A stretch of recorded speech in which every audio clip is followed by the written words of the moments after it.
की भी है, दुर्योधन वाली है। दुर्योधन वाली सुने हो ना?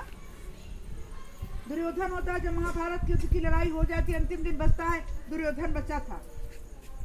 दुर्योधन की माँ गांधारी बोली अब तो सब खत्म हो गया, मेरा एक बच्चा बचा है, मैं उसे चाहूँ तो बचा सकती हूँ।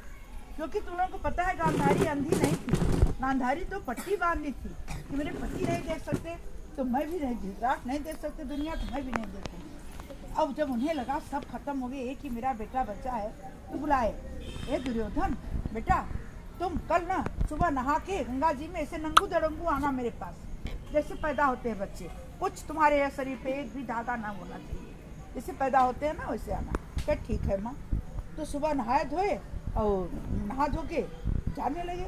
कृष्ण भगवान जान गए, भगवान आ गए, अरे ये क्या आया सखा, तो नंगे दड़ंगू कहाँ चले जा रहे हो? कि मेरी माता ने बुलाया है, आज मुझे सामने बुलाया है आपने।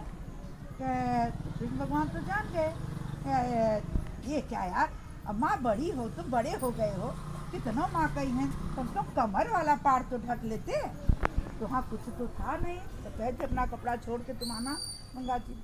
तो वहाँ पे केला का पत्ता था, केला का पत्ता काटे और कपन में लुंगी की तरह लगा लिया और गए, माँ मैं आ गया। गांधारी आ गए बेटा, हाँ बिल्कुल मेरे सामने आओ बेटा। अपने सामने बुला लेती हैं, गांधारी अपनी पट्टी खोलती है, उनके पट्टी में इतना दिन से आँख बंद थी, एक रोशनी निकलती है। वो रोशनी जब पूरी निकल गई तो उन्होंने देखा, है ये क्या बाबू, तुम कमर पे क्या बांधे हो? माँ ये तो मैंने पत्ता बांध दिया। क्यों बांधा? ये कृष्ण भगवान ने कह दिया तो मैं बांध दिया। तुम अपने शरीर को छुओ, अपने शरीर को छुए तो ठन ठन सब वज्र हो गया था।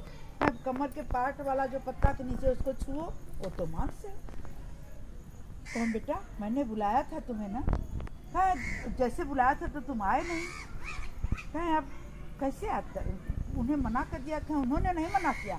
तुम बचपन से कभी मेरी बात नहीं सुने हो, बचपन से मेरी बात सुने होते, जब मैं कहती थी तो तुम्हें मामा कहा तो नाना कहा तो फलान कहा, उनकी बात सुनते रहे। यार तुम मेरी बात सुने होते ना, कृष्ण भगवान क्या साक्षात कोई भी तुमको रोकता, कहते ना मेरी माँ ने कहा है नंगू आने के लिए, मैं नहीं मानूंगा। मेरी माँ ने कहा है तुम बिना कपड़ा के आना, तो तुम मेरे बिना कपड़ा के आते, लेकिन तुम तो कभी नहीं मेरी बात सुनी, तो आज कैसे सुनोगे? बोले माँ एक बार माँ मैं पूरा हटा देता हूँ, एक बार माँ और देख लो।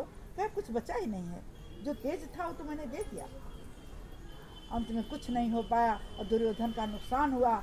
जब लड़ाई हुई, जब मल्ल युद्ध हुआ, भीम मारते रहे गदा से, उनके गदा टूट जाते थे क्योंकि उनका सारा शरीर वज्र हो गया था, एक कमर वाला पार्ट वज्र नहीं हो पाया। क्यों? केला के पत्ता से ढका था। तो कमर के पार्ट पे उनको मार के अंत में दुर्योधन का मृत्यु हो गई। इसलिए हमें अपनी माँ की बात, अपने बड़ों की बात माननी चाहिए। भगवान हर जगह नहीं पहुँचते, माँ के रूप में भगवान होते हैं, तो माँ की बात की अवहेलना नहीं करनी चाहिए। तो अब बस बढ़िया अच्छा